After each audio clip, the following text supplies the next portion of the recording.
हिंदुस्तान की धरती किसी भी आतंकवादियों के धमकी से नहीं डरने वाली है और हिंदुस्तान के किसी भी नागरिक को विदेशी तत्व के लोग धमकी देगा तो हिंदुस्तान की जनता जूतों से पिटाई करेगी। हिंदुस्तान की जनता थप्पड़ों से मारेगी और चप्पलों से स्वागत करेगी। इसलिए हिंदुस्तान पे अगर पाकिस्तान यानी शैतान देश गलत नज़रों से देखेगा, हिंदुस्तान के नागरिकों को धमकी देगा, तो हिंदुस्तान की जनता जूतों से पिटाई करेगी और चप्पलों से स्वागत करेगी। हिंदुस्तान में रहने वाले लोग अगर पाकिस्तान का गुणगान करते हैं, पाकिस्तान का जय जयकार करते हैं, तो उनको हिंदुस्तान में रहने का कोई अधिकार नहीं है।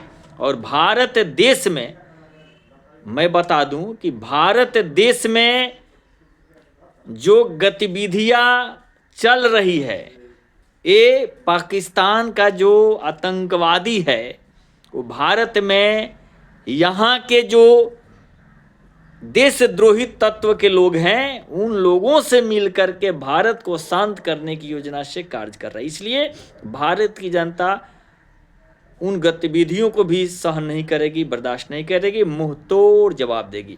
हमारे बिहार के मुख्यमंत्री जी को जिस तरह से भिखारी देश, सुअरों का देश, कुकर्मी देश पाकिस्तान का एक भाड़ुआ जो धमकी दिया है, उसको एक हिंदुस्तान का लड़का काफ़ी है, उसको उसके मुंह में पेशाब कर देगा।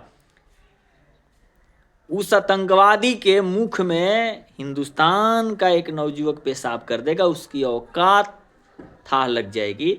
भारत की जनता भारत के नेताओं के अपमान नहीं सहेगी, भारत के नवयुवकों का अपमान भारत की जनता नहीं सहेगी। भारत के किसी भी जनता को अगर पाकिस्तान, बांग्लादेश या विदेश का कोई भी व्यक्ति धमकी देगा तो हिंदुस्तान की जनता बर्दाश्त नहीं करेगी। यह देश राम का है, यह देश गुरु गोविंद सिंह का है, यह देश सरदार वल्लभ भाई पटेल का देश है, यह देश भगवान शंकर का देश है, यह गुरु नानक देव जी का देश है, भगवान महावीर का देश है, यह देश महापुरुषों का है।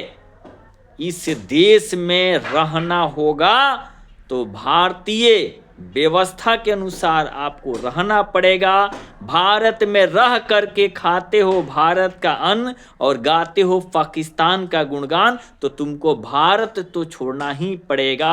भारत में रहने के लिए आपको भारतीय कानून, भारतीय व्यवस्था, भारतीय संविधान को मानना पड़ेगा। यहाँ कोई दूसरी नियम, दूसरी कानून नहीं चलने वाली है। और आतंकवादी अगर हमारे बिहार के मुख्यमंत्री जी को धमकी दिया है तो वैसे आतंकवादियों को हिंदुस्तान की जनता चप्पलों के नीचे रखती है, डरने वाली जनता नहीं है। और बिहार के मुख्यमंत्री जी बहुत अच्छे हैं, हिंदू हैं और हिंदुस्तान के नियम के अनुसार अपना चलते हैं। और सुरक्षा दृष्टि से अगर कोई उनके सामने तिरपाल ओढ़ करके आएगा तो भाई मामूली सी बात है कि उस तिरपाल को तो हटाना पड़ेगा, देखना पड़ेगा कि कौन है तिरपाल के अंदर। भारत में घूंघट की व्यवस्था है, तिरपाल की व्यवस्था नहीं है। यह घूंघटों की देश है। यहाँ हमारी माताएं बहनें घूंघटों में रहती हैं, तिरपालों में नहीं।